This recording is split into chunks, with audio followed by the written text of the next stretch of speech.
guys, let me take you guys to the Truth and Reconciliation Commission. Let us read it together. I want you guys to pay attention to this. All right. Now, part 2, the management of power by the APC. This is the Truth and Reconciliation Commission 102. There is a lot more. I just take them from this part. Yeah, let's read them together.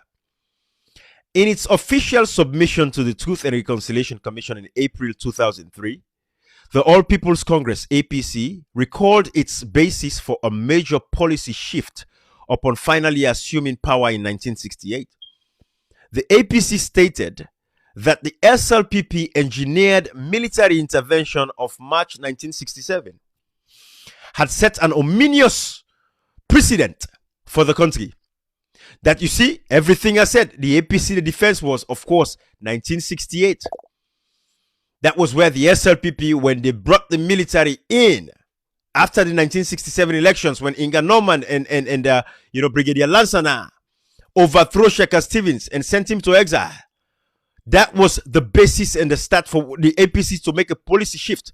When Sheikh Stevens made a policy shift, in the wake of that intervention, the APC perceived that the threat to remove it from office by unlawful means was ever present. Of course, because there was already a coup. So the APC had to be on guard. Sheikh Stevens had to be on guard. Because otherwise, they could overthrow him again at any time. Because there were 3 coups within 1967 and 1968. 3 coups! Accordingly, in the interest of its own survival, the APC felt compelled to place emphasis on internal security rather than on governance. Indeed, with the hindsight that history permits, it can be seen that the APC used its concerns about internal security as a pretext to stifle the nascent democratic culture. So you see how they framed it? They say the APC was more focused about, the internal security as opposed to protecting democracy. But of course, if you've been overthrown 3 times within 1 year, tell me, are you not going to be jittery?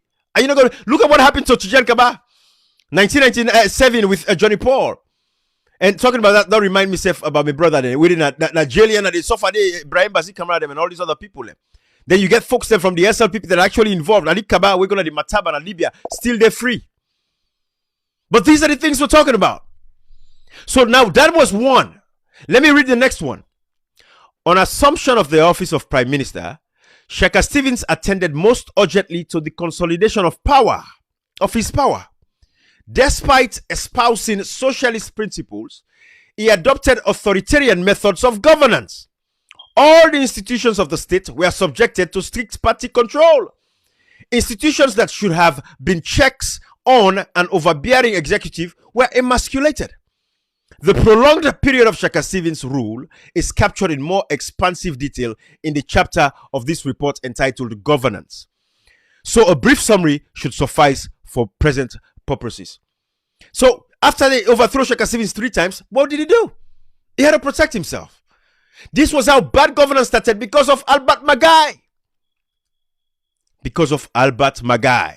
Guys, I want you all to pay attention to these things. We are not going to let history repeat itself. And that is why we're very hard on members of parliament. Because they should have stopped the SLPP in its track. They raped Satalamin and all these other women there. Satalamin, over 24 men, they raped him like Ilaun after the elections. Till today, nobody not took up that case. Nobody took up that case. Michael Masare was locked up. Luke Kabaremba is in jail because of rape accusation. When the Constitution makes it very clear in Section 17 that it should have been tried within 72 hours. And within those 72 hours, if there is nothing, they forgive and bail. It's a bailable offense. They go to come and report in a court. Why say they continue with the prosecution of the matter? Section 17 makes it clear. Every citizen. This is not about political party or because he was against a political party or all that foolish stupidness. We're talking about people's constitutional rights. Some of us are constitutional wonks. We believe in the Constitution, regardless of the crime where you commit. Even you go kill people, you still get chance for you get your presumption of innocence until you're found guilty. That is the law. Nobody should take the law into their hands. The law, the Bible, the Constitution. If people don't abide by the Constitution of their political party or their rules in their house, there will be thugs in parliament. And that is what we see today. So he predicted all of these things, and we saw it. It is happening in front of our eyes. They are bulldozing their way. They are not debating anything that is substantial. Africanist press, with all the findings of thievery and corruption, the members of parliament of the APC have never taken up any of these cases. But this is the Truth and Reconciliation Commission. These are the things we are trying to prevent. Let me continue. 104. First and foremost, the APC set out to ensure that it had effective control of the army. Who wouldn't do that? Who would not do that after you were overthrown 3 times within 1 year?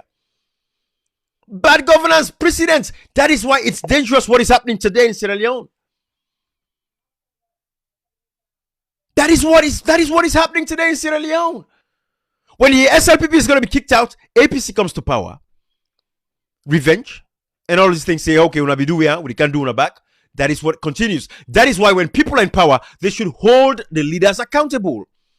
No, we say Marabio come on power before we want for Chaser. Yes, as a president, he has clemency. You know, he's not going to be prosecuted as a president right now. That is a fact. Until he leaves his office. Yes, we're going to prosecute him. But investigate the corruption and thievery that is going underneath.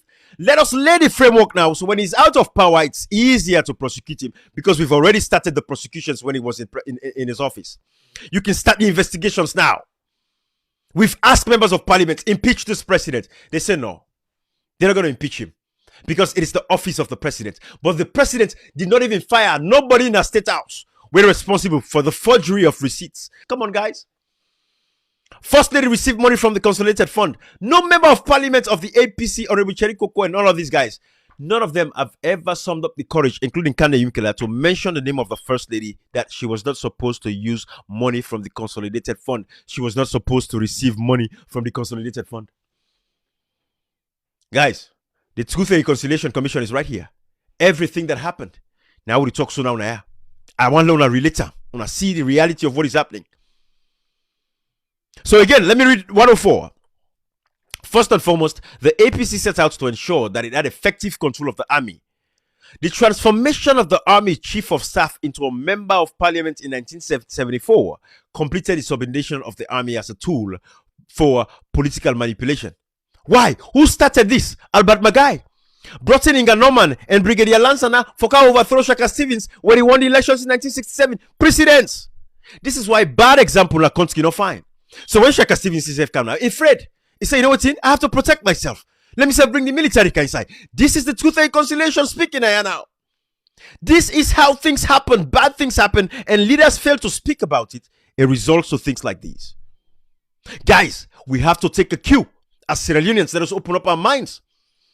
Now, make everything that is happening now that is wrong with the SLPP, we have to speak up against it and take action. Not only speak, but take meaningful actions as people that are responsible to take those actions. The members of parliament that are getting responsibility for take up these fights against the ruling government of the SLPP. Guys, we're not making these things up. This is not rocket science. Are these members of parliament reading these documents? Are busy past their members of parliament there? Are busy past their members of parliament there? I'm not saying this but are busy past them. I'm not going to come here and talk all kind or everything, but are busy past these guys. Are they reading these things? Do they have time for the stuff? Or they're just cozying, relaxing? Because if a member of parliament read what I read, so I'm telling you, their eyes would wake up. They will wake up. They will see the light. This is not rocket science. This is simple stuff. It is there. Truth and Reconciliation Commission, take up.